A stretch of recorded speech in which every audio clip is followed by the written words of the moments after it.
ce geste de toi viendra mon secours.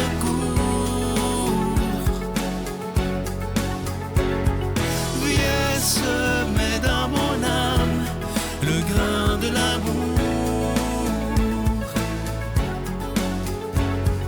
Je traverse un désert et je meurs de soif.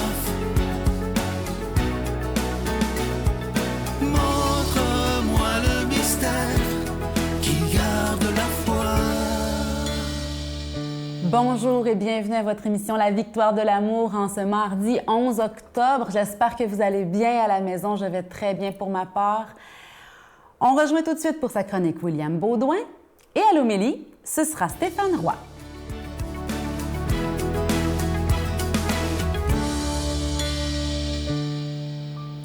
Bonjour à vous, chers amis, j'espère que vous allez bien en cette belle journée. Aujourd'hui, la beauté du jour est une gracieuseté de Sœur Emmanuelle. Le sujet, l'origine du mal. Alors, je vous lis la beauté du jour et on revient par la suite. L'origine du mal est l'esprit de propriété. Le malheur de l'homme a commencé le jour où il a clôturé un lopin de terre en proclamant « Ceci est à moi ». Pourquoi est-ce un malheur? Parce qu'il a clôturé son cœur en même temps que sa terre. Voici l'homme devenu méfiant. Son regard sur l'autre est complètement changé. Le voisin devient à ses yeux un danger potentiel de perdre quelque chose. Sœur Emmanuelle est décédée aujourd'hui, elle est une grande femme. La plupart d'entre vous, peut-être, avaient déjà lu ses livres ou entendu son histoire. Quand je suis tombé sur cette belle histoire, je me suis dit, les téléspectateurs de La Victoire de l'amour doivent à tout prix connaître cette histoire. Ce qui me fait penser un peu au sujet d'aujourd'hui, l'origine du mal, c'est un petit peu l'histoire, bien entendu, d'Adam et Ève, qui, à mon sens, aussi on se prête au jeu, ont voulu eux aussi être en quelque sorte propriétaires de leur vie. Hein? Ils ont voulu être l'égal de Dieu, connaître le bien et le mal, et sont tombés dans ce piège, hein, dans ce malheur, comme le dirait si bien Sœur Emmanuelle. La division, la séparation, hein, on le sait, c'est l'opposé du message, au fond, très simple de Jésus qui disait l'amour, la fraternité, l'entraide.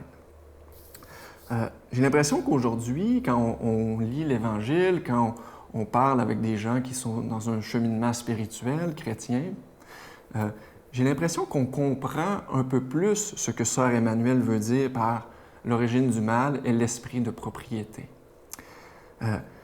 Jésus nous disait « Heureux les pauvres d'esprit ». Je ne sais pas si vous voyez le lien entre l'esprit de propriété et « Heureux les pauvres d'esprit », mais j'ai l'impression que c'est comme un antidote. Cette phrase toute simple est comme un antidote à l'esprit de propriété qui, elle, est ce que Sœur Emmanuelle dit, l'origine du mal. On n'a pas besoin d'être des grands experts. Là, en ce moment, on a sous les yeux une guerre qui se passe en Ukraine. Puis on n'a pas besoin d'être expert pour savoir qu'un des enjeux, il y en a peut-être probablement d'autres, mais un des enjeux, c'est une question de territoire. Ceci est à moi, ceci n'est pas à toi. Et vice-versa. Non, c'est à moi, c'est pas à toi. Voyez-vous, l'esprit de propriété, qu'est-ce que ça peut créer dans une vie, dans une communauté, dans un pays? J'ai l'impression que beaucoup de guerres, beaucoup de conflits naissent de cet esprit. Antoine de Saint-Exupéry disait quelque chose de très, très beau, qui fait un beau lien avec le sujet d'aujourd'hui. « Nous n'héritons pas de la terre de nos ancêtres, nous l'empruntons à nos enfants. » J'ai l'impression que l'erreur à ne pas commettre, c'est de fermer son cœur sur quelque chose. Gardons notre cœur grand ouvert, nos mains grand ouvertes, et j'ai l'impression qu'on va régler beaucoup de malheurs.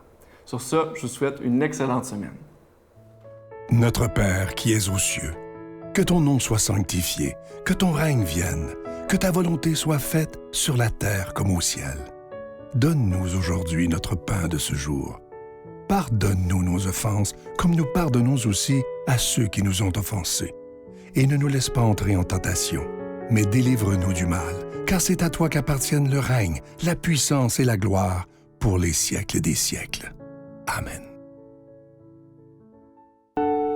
Je continuerai à croire, même si tout le monde perd espoir. Je continuerai à aimer, même si les autres parlent de haine. Je continuerai à construire, même si les autres détruisent. Je continuerai à parler de paix, même au milieu d'une guerre. Je dessinerai des sourires sur des visages en larmes et je tendrai les bras à ceux qui se sentent épuisés. Oui, je continuerai à croire.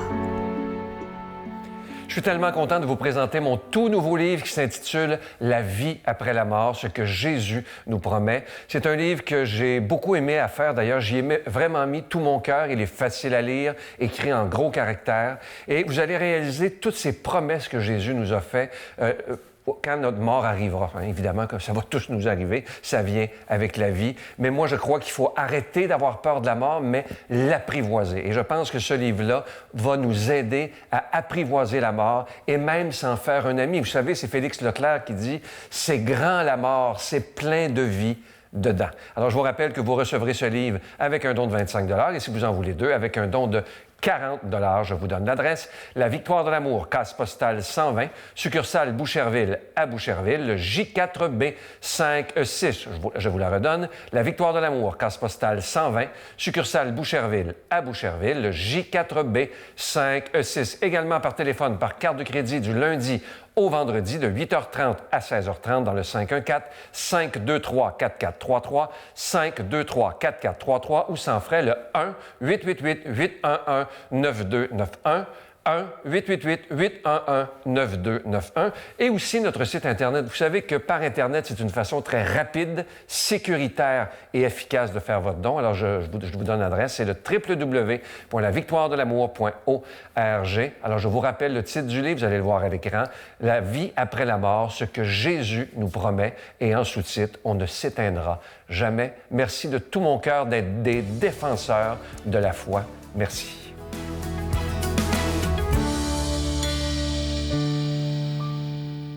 Mon Dieu, donnez-moi la sérénité d'accepter les choses que je ne peux changer, le courage de changer les choses que je peux et la sagesse d'en connaître la différence. Amen.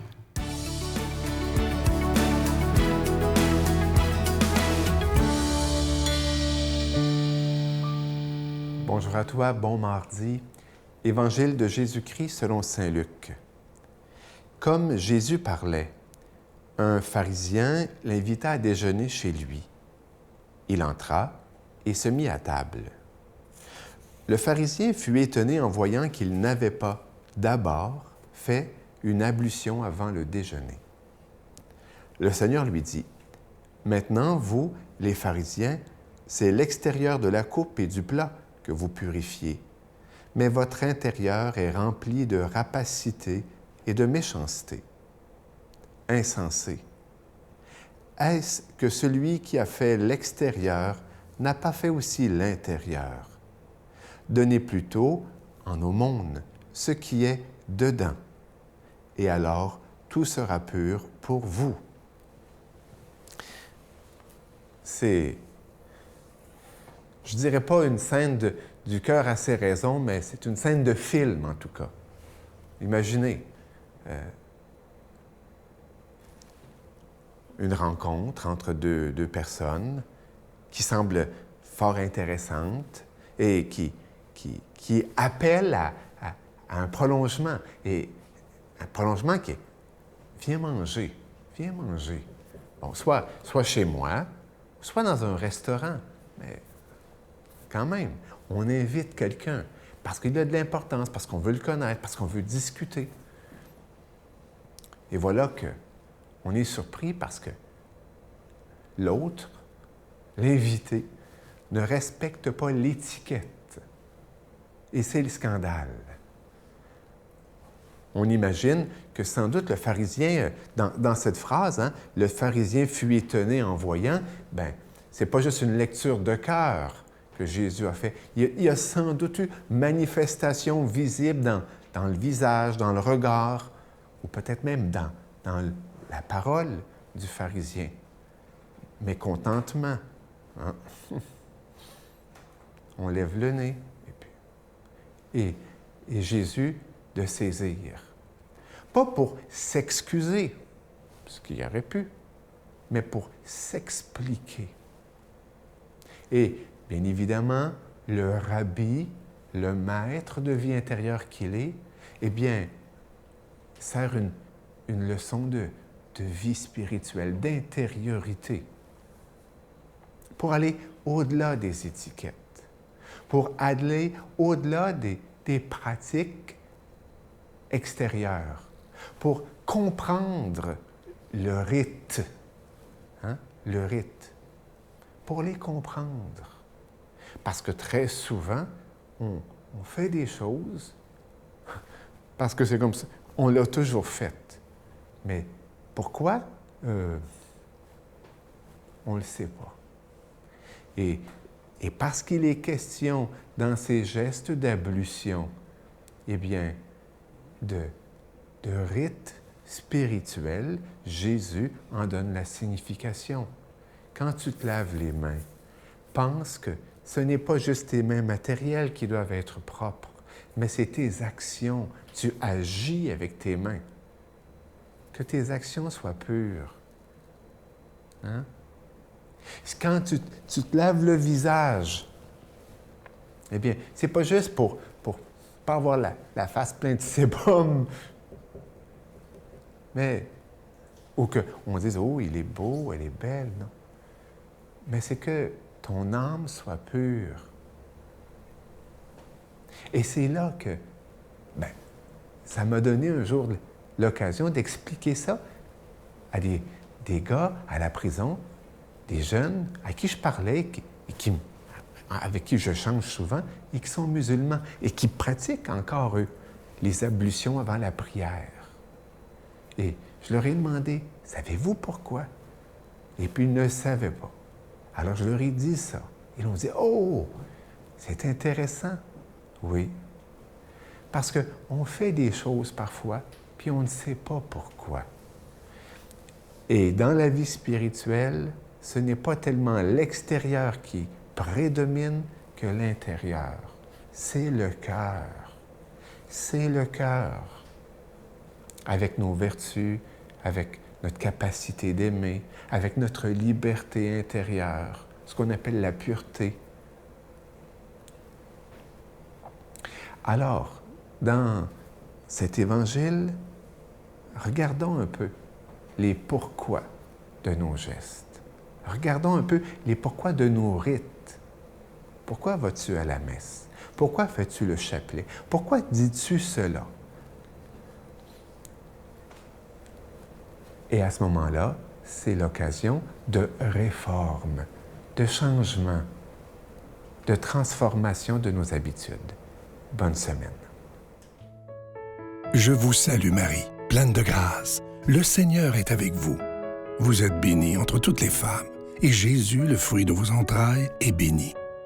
Sainte Marie, Mère de Dieu, priez pour nous pécheurs, maintenant et à l'heure de notre mort. Amen.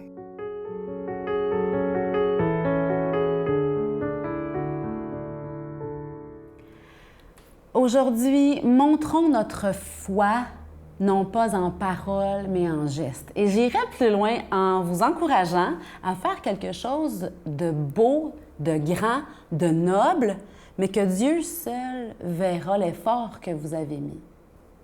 Faire un sourire à quelqu'un qu'on n'a pas l'habitude, un petit sourire de plus, des belles pensées, des belles prières, de bénir ceux qu'on croise.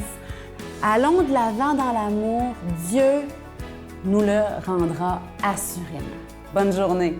C'est d'aider son prochain, sa prochaine. C'est